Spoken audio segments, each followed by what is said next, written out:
আসসালামু আলাইকুম। স্ক্রিনে যে ভদ্রলোকটাকে দেখতেছেন, এই ভদ্রলোকটা হচ্ছে আমাদের বাংলাদেশি। তিনি কি করছে জানেন? তিনি জহুর বারুতে একটা বাড়ির ভিতরে ঢুকে এসি চুরি করে নিয়ে আসছে। সেটা কিন্তু বাড়ির সিসিটিভিতে ধরা পড়ছে।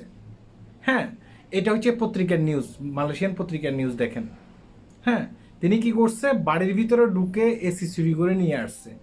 অর্থাৎ তিনি 5 থেকে 6 লক্ষ টাকা খরচ করে মালয়েশিয়াতে আসছেন চুরি করার জন্য। আপনি কি বিষয়টা বুঝতে পেরেছেন? তিনি এখানে টাকা কামানোর জন্য আসেন নাই।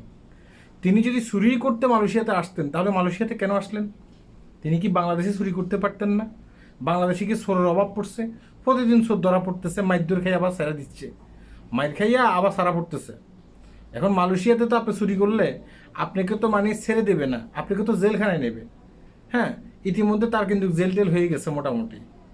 কেন কথাগুলো বলতেছি, ভিডিওটি কেন করতেছি, একটু মন দিয়ে শুনবেন। দেখেন, আপনি 5 থেকে 6 লক্ষ টাকা খরচ করে আপনি মালয়েশিয়াতে আসছেন। এখন এখানে আসার পরে হয়তো বা দেখা গেছে কি আপনার কাজ নেই, আপনি দেখা গেছে কি যে কাজের কথা আছে সে কাজ আপনাকে দেয়নি। হুম, এখন তার মানে এই নয় যে আপনাকে চুরি করতে হবে। আপনি কাজ করে খান, যদি কাজ না পান বাংলাদেশ থেকে টাকা আনি খান, যদি তাও না পারেন এখন চলে যেতে হবে, কিছু করার নাই। এখানে চুরি করলে আপনি ধরা পড়বেন। ধরা পড়লে কী হবে সেটা তো ভালো করে বুঝেন। এটা তো আর বাংলাদেশের আইন না, এটা হচ্ছে মালয়েশিয়ার আইন। এখানে চুরি করে যদি আপনি ধরা পড়েন, তাহলে দেখা গেছে কি আপনার 5 থেকে 6 বছরের জেল হয়ে যাবে, অনাদায় আপনাকে রিমান্ডে দেবে। কথা কি বুঝতে পেরেছেন? এখন আপনি এখানে এসে যদি চুরি করেন, এখানে এসে যদি গুম করেন, এখানে এসে যদি খুন করেন, এখানে এসে যদি আপনার বিভিন্ন রেফের সাথে ধর্ষণের সাথে যুক্ত হয়ে যান, তাহলে এই যে আপনার ফ্যামিলির কথা চিন্তা করছেন একবার? আপনার ফ্যামিলি তো আপনাকে টাকা কামানোর জন্য এখানে পাঠাইছে, তাই না?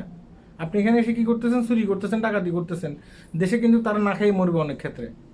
ভাই, কেউ বড়লোক হইয়া সে কখনো বিদেশের মাটিতে কাজ করার জন্য আসে না। আপনার মতো আমার মতো যারা মানে খুবই নর্মাল, হ্যাঁ, মধ্যবিত্ত ফ্যামিলির মানুষ গ্রামের ভিতরে, তারাই এখানে আসে টাকা ইনকাম করার জন্য।